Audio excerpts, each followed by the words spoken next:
લોકસભા ચૂંટણીમાં એનડીએની જીત બાદ નરેન્દ્ર મોદી 9 જૂને સતત ત્રીજી વખત વડાપ્રધાન તરીકે શપથ લઈ શકે છે. પહેલા 8 જૂને શપથ ગ્રહણ સમારોહ યોજાવાનો હતો. સમાચાર એજન્સી પીટીઆઈના જણાવ્યા અનુસાર આ સમારોહ માટે ભારતના પાડોશી દેશોના નેતાઓને આમંત્રણ મોકલવામાં આવશે, જેમાં શ્રીલંકાના રાષ્ટ્રપતિ રાનિલ વિક્રમસિંઘે, બાંગ્લાદેશના વડાપ્રધાન શેખ હસીના, નેપાળના પીએમ પ્રચંડ અને મોરિશિયસ અને ભૂટાનના નેતાઓને સામેલ કરાશે.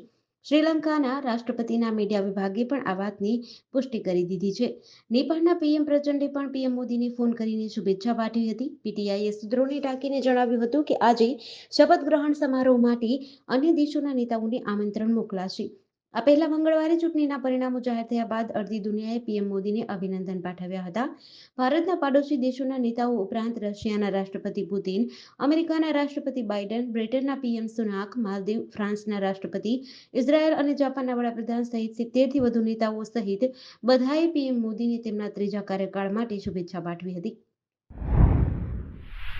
રાજકોટ શહેરના કાલાવાડ રોડ પર આવેલ આવાસ યોજના ક્વાર્ટર નજીકનો એક વિડીયો વાયરલ થયો છે, જેમાં બે યુવતી વાહન લઈને જતા અકસ્માત થયો હતો. જે બાદ વાહન નુકસાની અંગે ખર્ચ માંગતા વાહન અથડાવનાર યુવતીએ ગુસ્સામાં પોતાના જ એક્ટિવામાંથી પેટ્રોલ કાઢી આગ ચાપી દીધી હતી. જોકે આ વિડીયો વાયરલ થતા રાજકોટ તાલુકા પોલીસ દ્વારા યુવતી સામે જીપી એક્ટ કલમ 135 મુજબ કાર્યવાહી હાથ ધરી છે. શહેરના કાલાવાડ રોડ પર આવેલ આવાસ યોજના ક્વાર્ટર નજીકનો એક વિડીયો વાયરલ થયો છે, જેમાં બે યુવતીઓ વાહન અથડાવવા બાબતે બોલાચાલી કરતી હોવાનું જોવા મળ્યું છે. જે પૈકી વાહન અથડાવનાર યુવતી હાથમાં ધારદાર દાતરડું ખુલ્લેઆમ લઈને સામેવાળી યુવતીને ડરાવી રહી છે અને ત્યાંથી નાસી જવા કોશિશ કરે છે, પરંતુ યુવતી વાહનની આગળ ઊભી રહી જતા વાહન અથડાવનાર યુવતીએ પોતાનું એક્ટિવા પછાડી તેમાં દાતરડું મારી પેટ્રોલ કાઢી એક્ટિવા ઉપર પેટ્રોલ છાંટી આગ ચાપી દીધી હતી. 27 લોકોને ભરખી જનાર રાજકોટ અગ્નિકાંડ મુદ્દે આજે એટલે કે 6 જૂનના રોજ ગુજરાત હાઈકોર્ટમાં સુનાવણી હતી. જજ બિરેન વૈષ્ણવ અને જજ દેવેન દેસાઈની બેન્ચ સમક્ષ સુનાવણી ચાલી હતી. અમદાવાદમાં શ્રેય હોસ્પિટલ ફાયર દુર્ઘટના સમયે પીઆઈએલ કરનાર એડવોકેટ અમિત પંચાલ હાઈકોર્ટ રૂમમાં ઉપસ્થિત રહ્યા હતા. રાજકોટ મનપાએ રજૂઆત કરતા એડવોકેટ જનરલ કમર ત્રિવેદી અને additional advocate general Manisha Shah પણ કોર્ટમાં ઉપસ્થિત હતા. ફાયર ઓફિસરો પણ કોર્ટમાં હાજર રહ્યા હતા. હાઈકોર્ટ આજે આરએમસી ઉપર બરાબરની ગરજી હતી. કહ્યું હતું કે ગેમ ઝોન શરૂ થયું તે વખતના આરએમસી કમિશનરને સસ્પેન્ડ કેમ નથી કરાયા? તમે રમતો રમો છો, બીજા ખાતાઓના કર્મચારીઓ ઉપર ઢોળી દો છો. 28 લોકોમાં નિર્દોષ બાળકોના જીવ ગયા છે. કમિશનર સામે આઈપીસીની કલમ કેમ નહીં? બ્રિજેશ ત્રિવેદીએ કહ્યું હતું કે પુરાવા દૂર કરવા કોણે આદેશ આપ્યા? રાજ્ય સરકાર ગુનેગાર વતી રજૂઆત કરી શકતી હોય તો આ મુદ્દે હું કેમ ના કરી શકું? રાજ્ય સરકારે બ્રિજેશ ત્રિવેદીને બોલવા ઉપર વાંધો ઉઠાવ્યો હતો. એસઆઈટીએ ફાઇનલ રિપોર્ટ રજૂ કરવા 2 મહિનાનો સમય માંગ્યો હતો, પણ સરકારે 28 જૂન સુધીનો સમય આપ્યો હતો. ઇન્સ્ટાગ્રામ આઈડી પર મિત્રતા થયા બાદ યુવકે અમેરિકામાં નોકરી કરતો હોવાનું જણાવી યુવતી સાથે મિત્રતા કરી હતી. તેણે વિવિધ બહાના બતાવીને યુવતી પાસેથી 2.62 લાખ રૂપિયા પડાવ્યા છે. યુવકે અમેરિકાથી પાર્સલ મોકલ્યું હતું અને એમાં $1,20,000 હોવાનું કહીને તેના માટે રૂપિયા પડાવડાવીને લાખો રૂપિયા પડાવ્યા હતા. આ મામલે વડોદરા સાયબર ક્રાઇમ પોલીસ સ્ટેશનમાં ફરિયાદ નોંધાઈ છે.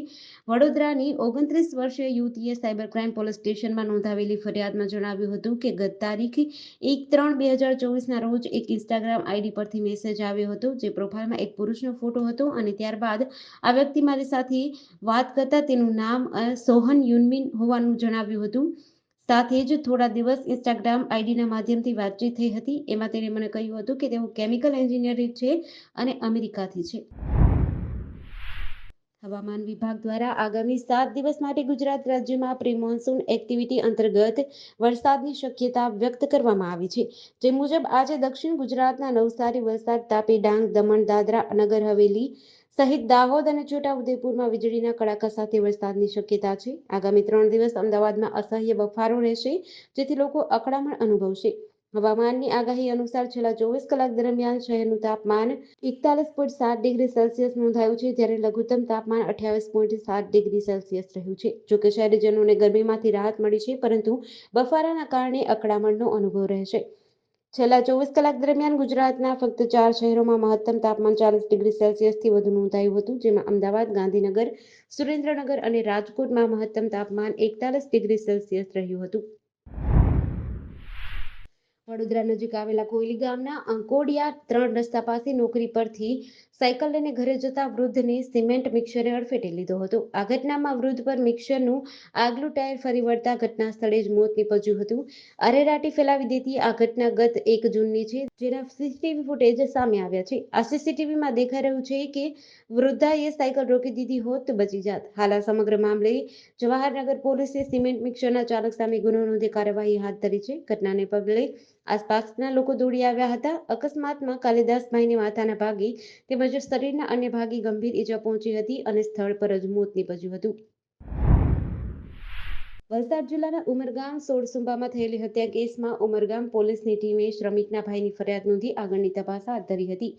DFCCILના સથી શ્રમિકો અને કોન્ટ્રાક્ટરોના નિવેદન નોંધી આગળની તપાસ હાથ ધરી છે.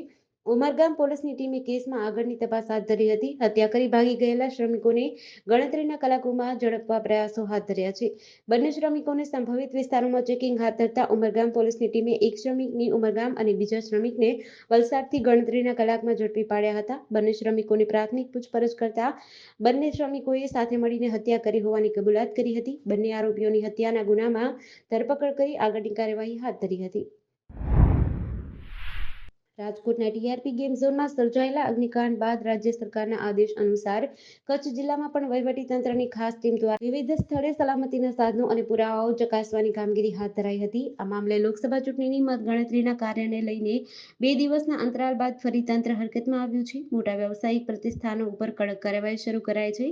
ગઈકાલે તાલુકા મથક ભચાઉમાં વિવિધ સ્થળે તપાસ કામગીરી કરાયા બાદ આજે જિલ્લા મથક ભુજ શહેરમાં પણ તપાસ હાથ ધરાઈ છે, જેમાં સ્ટેશન રોડ સ્થિત જાણીતી પ્રિન્સ હોટલ અને KBN હોટલને ફાયર સેફટીના અભાવે સીલ માર્યું છે. આ અંગે ભુજ ચીફ ઓફિસર જીગર પટેલે કામગીરી પૂર્ણ થયા બાદ રિપોર્ટ તૈયાર થયા બાદ પૂરક વિગતો જણાવવાનું કહ્યું હતું. જોકે તેમણે પ્રિન્સ હોટલમાં ફાયર વિભાગ દ્વારા કામગીરી કરાઈ છે. દરમિયાન સ્થાનિકેથી પ્રાપ્ત વિગતો મુજબ સ્ટેશન રોડ ખાતેની પ્રિન્સ હોટલ તેમજ હોટલ KBNમાં ફાયર સેફટીના સાધનો અને ફાયર NOC ના હોવાથી હાલ ફાયર વિભાગ દ્વારા સીલ લગાવી દેવાયું છે. વર્ષોથી RTO અને સ્કૂલ વાન ચાલકો દ્વારા આંતરિક સમજૂતી દ્વારા ગાડું ગબડતું હતું, પરંતુ નવસારી RTO દ્વારા સ્કૂલ વાન ચાલકોની મીટિંગ કરી નિયમોનું ફરજિયાતપણે પાલન કરવાની તાકીદ કરી હતી. નિયમ વિરુદ્ધ સ્કૂલ વાહન દેખાશે તો દંડાત્મક કાર્યવાહી થશે. તેની સામે આજે વાન ચાલકોએ કહ્યું, નિયમોનું પાલન કરવા જોઈએ તો આર્થિક બોજો સહન કરવો પડે. આ અંગે વિચારણા બેઠકનું આયોજન છાપરા ગ્રાઉન્ડ ખાતે થયું હતું. સાથે જ નિયમોનું પાલન કરવા જતા વાલીઓ તેમજ વાન ચાલકો ઉપર આર્થિક ભારણ વધશે તેવી ચિંતા વ્યક્ત કરી છે. સ્કૂલ વાન ચાલક દ્વારા નિયમોનું ઉલ્લંઘન થયું તો પ્રથમ વખત વાહન ડિટેઇન કરાશે, જેને કોર્ટમાંથી છોડાવવું પડશે, જેમાં સ્કૂલ વાનની કિંમત જેટલો જ દંડ કદાચ થઈ શકે. બીજી વખત વાહન પકડાય તો તેનું રજીસ્ટ્રેશન પણ રદ થઈ શકે તેવો નિયમ છે. ભચાઉ તાલુકાના જંગીકાંઠાના અભયારણ્ય વિસ્તારમાં નમક ઉત્પાદકો દ્વારા ગેરકાયદેસર દબાણ કરીને દરિયાઈ કાંઠા વિસ્તારમાં અતિક્રમણ કરાતું હોવાની અનેક ફરિયાદો ઉઠે છે. દરમિયાન સતત દબાણ પ્રવૃત્તિ હવે ગામના પશુધન માટે મુશ્કેલી સર્જી રહી છે. જંગીકાંઠેના નમકના ઊંડા પારામાં ફરી એક વખત ગાય ફસાઈ હતી. જોકે ગૌપ્રેમીઓ દ્વારા ફસાયેલી ગાયને બચાવાઈ હતી. ભૂતકાળમાં પણ નમકના બિનઅધિકૃત પારામાં ગાય અને ઊંટના મોત થઈ ચૂક્યા છે. જાણવા મળેલી વિગત મુજબ જંગીના દરિયાઈ કાંઠા વિસ્તારમાં ચાર્યાન ફરતી ગાયો પૈકી એક ગાય નમક માટે બનેલા પાડામાં સરકી જતા ફસાઈ હતી. ઘટનાની જાણ થતાં માલધારીએ ગ્રામજનોને બોલાવ્યા હતા અને માલધારી અને જીવદયા પ્રેમી લોકોએ ગાયને બચાવી હતી.